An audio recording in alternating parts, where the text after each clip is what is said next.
J'ai toujours eu du mal avec le monde du travail. Je ne m'y suis jamais habituée, je pense. Et je ne m'y habituerai probablement jamais. Le travail, c'est cet endroit où on se retrouve avec des gens qu'on n'a pas choisis et avec lesquels on passe des heures. C'est délirant, on passe plus de temps avec des gens qu'on ne connaît pas dans notre vie adulte qu'avec des gens qu'on connaît. On passe plus de temps avec des gens qu'on ne connaît pas, qu'on n'a pas choisi, qu'avec des gens qu'on connaît et qu'on a choisi. C'est fou quand même. Je ne suis pas en train de dire qu'on ne fait pas de belles rencontres au travail. J'ai fait de très belles rencontres au travail, de merveilleuses rencontres. Mais c'est la folie du monde en fait par rapport au travail. Ce truc qui nous prend tellement de temps, tellement d'énergie, qui nous occupe. On a l'impression des fois que le travail c'est juste occupationnel. C'est-à-dire, il faut nous garder dans cette routine du travail, dans cet abrutissement du travail, quitte à être même mis au placard, ou bien avoir des emplois qu'on dirait presque fictifs, mais être occupé au travail, que notre temps soit acheté, qu'on vende notre temps. Finalement, le temps, c'est la valeur la plus précieuse du monde. C'est un truc qu'on ne récupérera jamais. Le temps perdu ne se récupère jamais.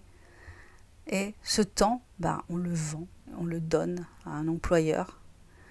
Et ça m'a toujours paru très, très, très étrange. J'ai pas trouvé le moyen d'échapper au travail salarié. J'ai pas trouvé comment faire. Mais bon, je trouverai peut-être un jour.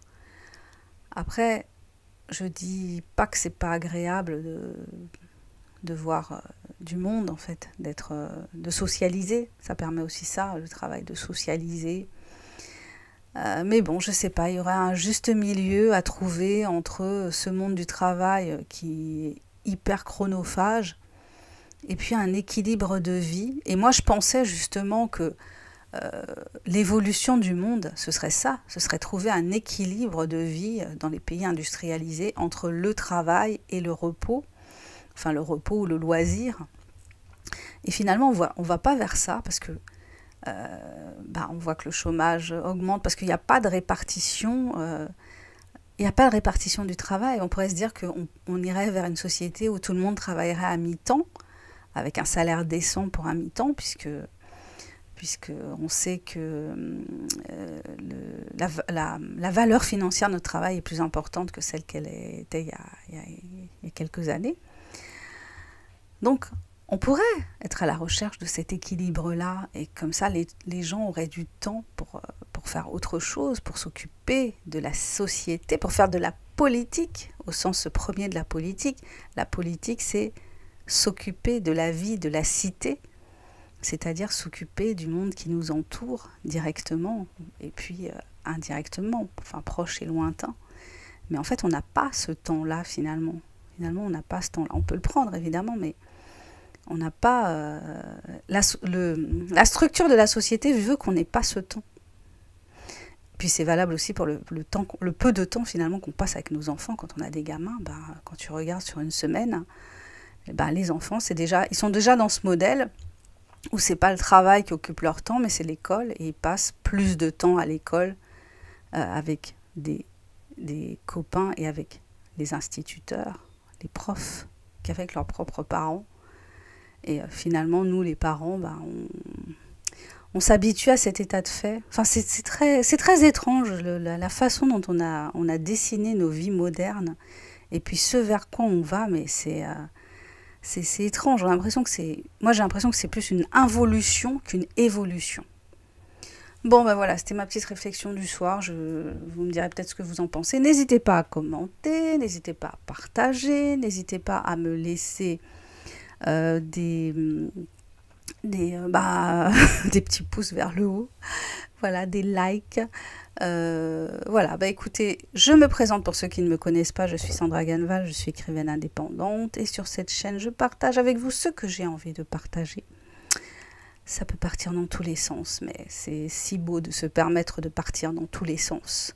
Je vous invite à découvrir mes écrits, tous mes livres sur la plateforme Amazon.